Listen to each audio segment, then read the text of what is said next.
What's up, you guys? So Rockstar might have given us the first clue of what the setting could look like for Grand Theft Auto 6. Obviously, we don't know the title. It could be something like a GTA Vice City or San Andreas. We just know that the next entry could be GTA 6. All we know is the development is well underway, according to the Rockstar Games Newswire. Now, if we actually take a look at the Newswire, I want to talk about one message that was actually stated in the Newswire that has a lot of people in the community kind of freaking out about what this actually means. What does the message mean? So if we take a look at it, it says, "On behalf of our entire team, we thank you all for the support and cannot wait to step into the future with you." And that right there is the part that we're going to focus on for this video. Now, at first glance, the words "step into the future with you" don't really mean anything at all. But one thing that we do know about Rockstar is they love clues and little Easter eggs, and they also like to misdirect us, which is likely the case for this scenario. But I want to pose the question, what if GTA 6 actually does take place in the future and is almost like a Grand Theft Auto take on a Cyberpunk 2077? It would definitely be interesting if Rockstar would be able to pull a game like that off. Now, the current rumor for GTA 6 is that it's going to be taking place in the same location as Vice City, which is in Miami, but here is the reason that they're using the terminology "step into the future." Well, the fact of the matter is anything that Rockstar does at this current time with a new game is technically the future. The last game that Rockstar released was Red Dead Redemption 2 that actually released with critical acclaim, and the previous one is Grand Theft Auto 5 that came out in September, I believe 17th of 2013. Now, my theory for the setting of Grand Theft Auto 6 is a culmination of all of the major locations in the Grand Theft Auto series. So that being Vice City, which is located in Miami, Liberty City, that's located in New York City,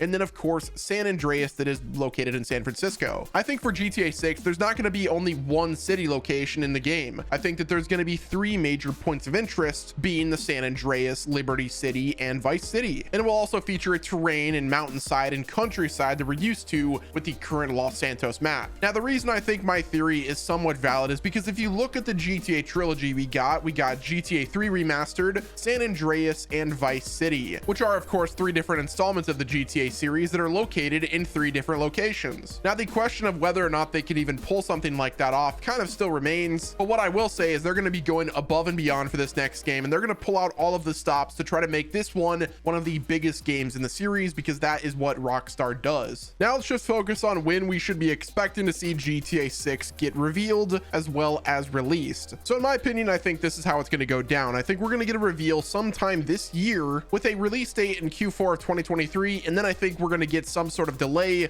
that pushes the game back to 2024, which I'm guessing is going to be sometime in the spring or summer of 2024. Usually whenever Rockstar announces a game in development, we usually get a release date of some sort the next year. The reason that we got the announcement of development for GTA 6 is because of the investors meeting that Take-Two is going to be having, and the fact that the Grand Theft Auto Trilogy Remaster didn't perform as well as it should have. So Take-Two is trying to pump up investors and get that stock rising, especially before the investors meeting that should be taking place this week. There's also been a lot of people talking about whether or not we're going to get some sort of reveal trailer at the Super Bowl, and I don't think that's going to be the case, even though if you look at the collaboration that Dr. Dre had with GTA with the contract DLC for GTA Online, and the fact that he is actually going to be playing in the Super Bowl, there is a slight possibility. It's a lot of hopium at this point, but who knows, maybe they shock the world with some sort of teaser at the Super Bowl. Like I said, I don't think that's the case, but it could be something that we can look out for. The hype train is real for Grand Theft Auto 6, and for that reason I am so excited for this game to release. We've needed a game from Rockstar for a while now. Red Dead Redemption 2 was really great for the story, but it kind of lacks with the online mode, so I was kind of disappointed in that front, and I really want to play another GTA game that has an online mode that is fleshed out like the one that we had with GTA 5, that is not riddled with hackers and money glitches and stuff like that. But guys, that is going to wrap it up with today's video. If you guys enjoyed it, do me a favor, leave a like, subscribe to the channel with your notifications on, and don't forget to check back again on Grand Theft Central, especially if you want to stay up to date with all of the news and information regarding Grand Theft Auto 6.